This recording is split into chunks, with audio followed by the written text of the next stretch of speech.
దేవుని మందిరములో పాటించవలసిన నియమాలు 1 తిమోతికి 3:15 నేను ఆలస్యము చేసిన ఎడల దేవుని మందిరములో అనగా జీవముగల దేవుని సంఘములో జనులేలాగు ప్రవర్తింపవలెనో అది నీకు తెలియవలెనని ఈ సంగతులను నీకు వ్రాయుచున్నాను. ఆ సంఘము సత్యమునకు ఆధారమునేయున్నది. 1 సమయమును పాటించండి. ఎఫెసీలకు 5:15-18 దినములు చెడ్డవి గనుక మీరు సమయమును పోనీయక సద్వినియోగము చేసుకొనుచు అజ్ఞానులవలె కాక జానులవలె నడుచుకొనున్నట్లు జాగ్రత్తగా చూచుకొనుడి. ఇందు నిమిత్తము మీరు అవివేకులు కాక ప్రభువు యొక్క చిత్తమేమిటో గ్రహించుకొనుడి. మద్యముతో మత్తులైయుండకుడి, దానిలో దుర్వ్యాపారము కలదు, అయితే ఆత్మపూర్ణులైయుండుడి. 2 అందరితో కలిసి పాడి ప్రభువుని స్తుతించి మహిమ పరచండి.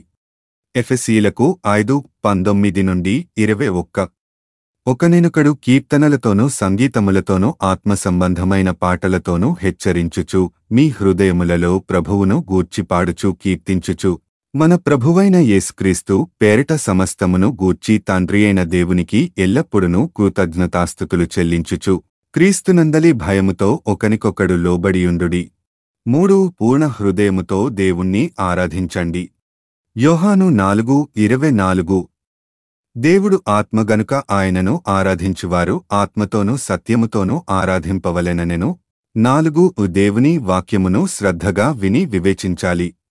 అపోస్తుల కార్యములు 17:11 వీరు థెస్సలనికలో ఉన్న వారికంటే ఘనులయుండిరి గనుక ఆసక్తితో వాక్యమును అంగీకరించి పౌలును సీలేయును చెప్పిన సంగతులు అలాగున్నవో లేవో అని ప్రతిదినమును లేఖనములు పరిశోధించుచు వచ్చిరి. 5 ప్రార్థనలో ఏకీభవించండి. అపోస్తుల కార్యములు 12:5 పేతురు చెరసాలలో ఉంచబడెను. సంఘమైతే అతని కొరకు అత్యాసక్తితో దేవునికి ప్రార్థన చేయుచుండెను. 6 కృతజ్ఞత కానుకలు చెల్లించండి. కీర్తనలు 104 కృతజ్ఞతార్పణలు చెల్లించుచు ఆయన గుమ్మములలో ప్రవేశించుడి. కీర్తనలు పాడుచు ఆయన ఆవరణములలో ప్రవేశించుడి. ఆయనను స్తుతించుడి. ఆయన నామమును ఘనపరచుడి. 7 సంఘ క్రమాన్ని పాటించండి. 1 కొరింథీలకు 14:39-40 కాబట్టి నా సహోదరులారా, ప్రవచించుట ఆసక్తితో అపేక్షించుడి. భాషలతో మాటలాడుట ఆటంకపరచకుడి గాని సమస్తమును మర్యాదగాను క్రమముగాను జరుగనీయుడి. 8 నీ తోటి సభ్యుల క్షేమాభివృద్ధికి పాటుపడాలి. ఫిలిప్పీయులకు 2:20-23 మీ క్షేమ విషయమై నిజముగా చింతించువాడు అతని వంటివాడెవడునూ నా యొద్ద లేడు. అందరునూ తమ సొంత కార్యములనే చూచుకొనుచున్నారు గాని యేసుక్రీస్తు కార్యములను చూడరు. అతని యోగ్యత మీరెరుగుదురు.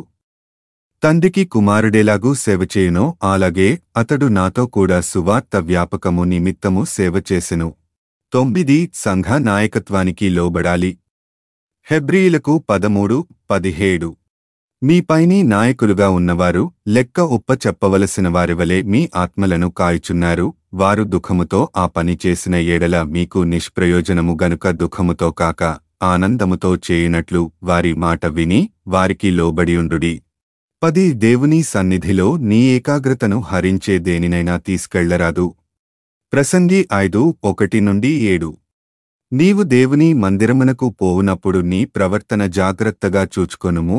బుద్ధిహీనులు అర్పించున్నట్లుగా బలి అర్పించుట కంటే సమీపించి ఆలకించుట శ్రేష్టము. వారు తెలియకయే దుర్మార్గపు పనులు చేయుదురు. నీవు దేవుని సన్నిధిని అనాలోచనగా పలుకుటకు నీ హృదయమును త్వరపడనీయక నీ నోటిని కాచు కొమ్ము.